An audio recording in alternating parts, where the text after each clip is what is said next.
Now Benedict is totally smitten with me.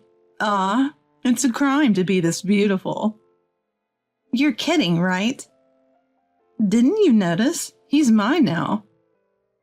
If Benedict falls for this woman, everything I've built up will be for nothing. Does Benedict really know what he's doing? Or even understand what's happening? My world goes dark. My name is Elise. I'm a 45-year-old woman teaching yoga in the suburbs of Boston. When people hear yoga instructor, they might picture someone refined, but that's usually the younger female instructors. To be honest, nearing 50, I'm not exactly a hot commodity, so my life depends on Benedict's income. My husband Benedict is older than me, 48 years old. At 48, most people worry about health checkups, especially metabolic syndrome.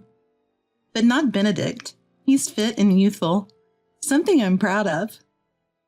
When I show his pictures to my yoga students, they're amazed and start comparing him to their own husbands. So I often tell new students, bring your husband to my yoga class, and he could look like this. Benedict and I met because I was his yoga instructor, so it's not entirely untrue. I teach yoga a few days a week and spend the rest of the time as a housewife. I thought this would be my life forever. That was until she showed up. She changed everything between Benedict and me. It started during a trial yoga class. One day, a familiar woman joined the class. I struggled to remember where I'd seen her before. I felt bad for not remembering her face, but maybe deep down, I didn't want to remember her, because she was such an unpleasant woman. The answer came from her. During the break, she approached me. It's been a while. Remember me? Seeing her malicious smile, I remembered. This woman was Lori, a childhood friend. Lori and I lived close to each other and have gotten along well since we were little, playing together. Lori was cute and popular, even rumored to become an idol someday. But she had another reputation, and Lori's reputation stood out in other ways too. She took things that didn't belong to her, from erasers and umbrellas to dolls, and as we grew older, even someone's boyfriend. Men adored her, but women couldn't stand her. And let's be honest, I was one of those women. We've known each other's families since we were kids, and I was often the victim of her thievery. And now, she's right in front of me. We lost touch after her family moved away during elementary school. How did she even find me? Keeping my professional smile, I responded, Lori, it's been ages. Of course I remember you. I moved back to town, saw your face on a yoga poster, and thought it looked familiar. But it seems anyone can be a yoga instructor, even you, so I could probably do it too. She hasn't changed a bit. Hearing her words, I knew immediately, and decided not to mention Benedict in my usual class introduction today.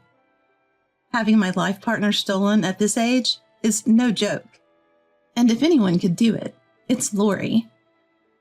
After the trial class, I got up and ended up having a late lunch with her. As soon as we sat down, she started bragging about how many men were after her, how she got scouted by a famous talent agency. I couldn't tell if she was lying or not, but she kept talking. She seemed to want to show off her current life. Living on the top floor of a high-rise isn't that great. The elevator ride is long, and the people on the lower floors are snarky. But the worst part is my husband, Joshua. He's an attorney, so the money's good, but he's fat.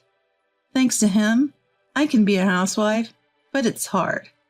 You couldn't handle it, still teaching yoga at your age?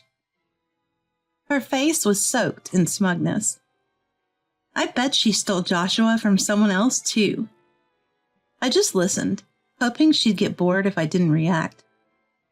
I thought that Lori would get bored if she knew I wasn't particularly responsive.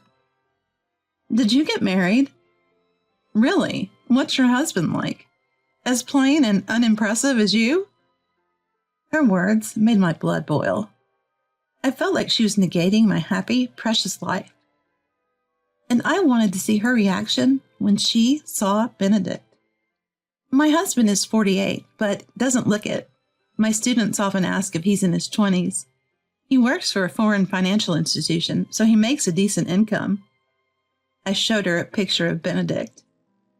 For a moment, I felt a small victory over Lori, but it was short-lived. Wow, I think I like him. I messed up. That was her signal that she'd found her next target. My momentary feeling of superiority vanished, leaving only regret. But it's okay. She doesn't know where I live or how to contact me. If I keep quiet, everything will be fine. Holding back my rising anxiety, I continued to make small talk with Lori. But behind the casual chatter, there was an unspoken battle. Lori was trying to dig up more about Benedict, and I was dodging her questions. I managed to end the conversation without giving anything away. I felt relieved and went home, but Lori started showing up at my yoga classes more frequently, probing for information. I dodged her questions and eventually started avoiding conversations with her altogether. Maybe she sensed my attitude because one day she suddenly stopped coming to yoga class. Yes, she's finally given up. We might have been young once, but now we're both in our 40s. Things can't always go your way at this age. Serves you right. I felt like I had finally won and did a little fist pump. But the real winner was Lori, because she had already gotten close to Benedict. For a while, life returned to normal. I taught yoga and supported Benedict by taking care of the house. It was so peaceful that I completely forgot about Lori. In hindsight, it was the calm before the storm. While I was enjoying my peaceful days, I noticed that Benedict's behavior had started to change. Sorry, I won't need lunch for a while. I have plans with a client. Or, I'll be late from work, so go ahead and eat dinner without me. Actually, don't make dinner for me. I'll eat out. He used to prioritize home over work. But if it's for work, I can't complain. If Benedict works hard, it might lead to better opportunities for him. So I had no choice but to support him. Around the same time, I started teaching a new evening yoga class, so I didn't have time to think too much about it. So I took Benedict at his word.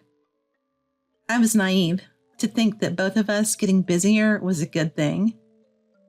Now that I think about it, I was really stupid. Then one day, Lori showed up in my yoga class again. During the class, she kept giving me the smug look. It's the face I hate the most. After the class, while I was cleaning up, Lori approached me. She said to me with a relaxed smile and a mocking smile, with a mocking tone and a confident smile, she said, "Your husband is really something. He has such elegant table manners, and his dimples when he smiles are so cute. Oh, did you know? He has an interesting beauty mark on his back." That's when it hit me. She hadn't given up on Benedict. She had already gotten close to him. The elegant table manners and the dimples when he smiles meant they had shared meals. Could it be why Benedict stopped taking lunch from me? But more importantly, the interesting beauty mark on his back? If I connect that with Benedict coming home late and smelling like a different soap, the answer is clear. She's already slept with him multiple times. I was horrified. What are you even talking about? I never introduced you to Benedict. How did you even meet him? Are you dumb? Even if you don't tell me, I can easily find out from other students in the class. You're so naive. I just had to stake out your house for a few days after asking around. And I found out all about your husband, especially since you've been showing off pictures of Benedict. Now he's smitten with me. Ah, It's a curse to be this beautiful. You're lying. Didn't you notice? Benedict is mine now. If Lori takes Benedict from me, everything we've built together will be for nothing.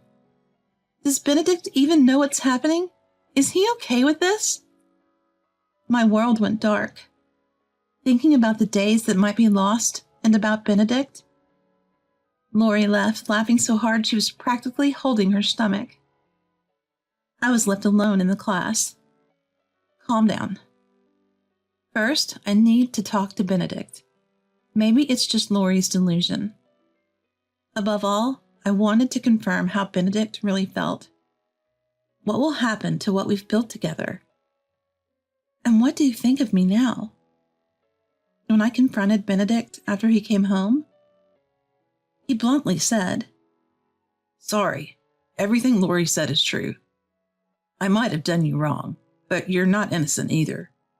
Your cooking is bland, and you never compliment me when I come home from work. You're always ordering me around, telling me to exercise and use this lotion. Lori, on the other hand, is kind. She always says I'm wonderful, and her cooking is delicious." Wait, the seasoning and the exercise? It's all for you? And what about our promises? You said back then. Benedict cut me off and yelled, "Shut up. It's all your fault. You're always bossing me around. I don't need a woman like you anymore." We're married. Can't we talk this out? I have reasons for asking you to. Enough. I'm going to Lori's house tonight. She's kind and doesn't boss me around like you do. With that, Benedict left the house. I was left alone, sighing. I never thought Benedict would feel that way. Sure, I've asked him to do various things. But did he see those as orders? Even though it was all for his sake? Everything I've done for Benedict was just negated by the man himself. But his way of putting it was unfair, blaming everything on me and insisting he's not at fault. And then saying he's going to Lori because she's kind. What is he, a grade schooler? He's almost 50 for crying out loud. Is this who Benedict really is? I admit I might have been wrong in how I acted, but reflecting on what Benedict just said, my love for him suddenly cooled. Besides, he's infatuated with Lori and doesn't seem to care about me. That's when it hit me. If that's the case, I might as well hand Benedict over to Lori, clean and clear. If I do that, I might be able to get back at Lori twice as hard. Thinking about the way she laughed at me, I made up my mind. Next time, it's my turn to laugh. I'll get back at her. Lori showed up at the yoga class the next day. Just like yesterday, she looked at me with a smug face throughout the class. Enjoy that look while you can. I told myself that and calmed down. After the class, Lori approached me again, just like yesterday. Today, I have a date with Benedict. He stayed over at my place last night, and it felt like we were a real married couple. Oh, sorry. I forgot. His legal wife is right here. If you like Benedict that much, go ahead. He doesn't seem to love me anymore, so you can have him. Lori looked disappointed for a moment, expecting me to show a frustrated face, but it was only for a second. Oh, giving up so soon? Well, he's already smitten with me, so it makes sense. Hey, Lori, aren't you married to Joshua? Have you talked to him? What? I can easily get rid of that fatso. I'm fabricating evidence of his infidelity to claim alimony and leave him. Disgusting. That's what I thought. She takes what she wants and discards it when she's done. I feel so sorry for Joshua. Well then, I'll gladly take Benedict. You plain boring women always lose. Spend your lonely age alone. With that declaration of victory, Lori left. Let her say what she wants. That day, I had Benedict sign the divorce papers. He must have already heard about today from Lori. He signed without asking any questions. Watching him, I thought how quickly our happy days had come to an end. But I don't want to have regrets. Before either of us could change our minds, I submitted the signed divorce papers to the court. Now I'm single. I rented an apartment nearby and started living alone. However, living on just a yoga instructor's salary felt a bit insecure, so I started dipping into my savings. But even while living alone, I was in contact with someone without fearing the future. All I had to do was wait for their response. A few months later, Lori came back to the yoga class. This time, she waited until after the class. She came up to me and suddenly started crying. "What's wrong with that man? He was so wonderful at first, but as soon as we got remarried, he started gaining weight and his skin got bad. Now he's just a regular fat old man, and his salary is low. I had high hopes because he said he worked for a famous financial institution. What's going on?" Here it comes. This is what I've been waiting for. Holding back a smirk, I calmly responded to Lori. "Don't worry. Listen carefully. The reason he was slim and handsome was all due to my meal planning and exercise guidance. Now that he's left me, you've been spoiling him, so he's just reverted to his natural state. That's the real Benedict. And about the foreign financial institutions, it's actually a subsidiary of a related company of foreign financial institutions. I just exaggerated a bit. Yes, I had been managing Benedict's meals since before we married. I even packed him a balanced lunch every day. I also made sure he ate dinner at home, so I had complete control over his diet. I encouraged him to exercise and even got him to use men's lotion for his skin. All these efforts had helped him maintain a youthful appearance, even in his 40s. But all that ended when we divorced, and his new spouse, Lori, just spoils him. She probably doesn't think about balanced meals or encourage him to exercise. It's only natural he'd revert to his old self, living like that." "What? So you're saying he was only good because of you? What's that about?" "It's fine. If your love is true, he'll become wonderful again. Not that it matters to me."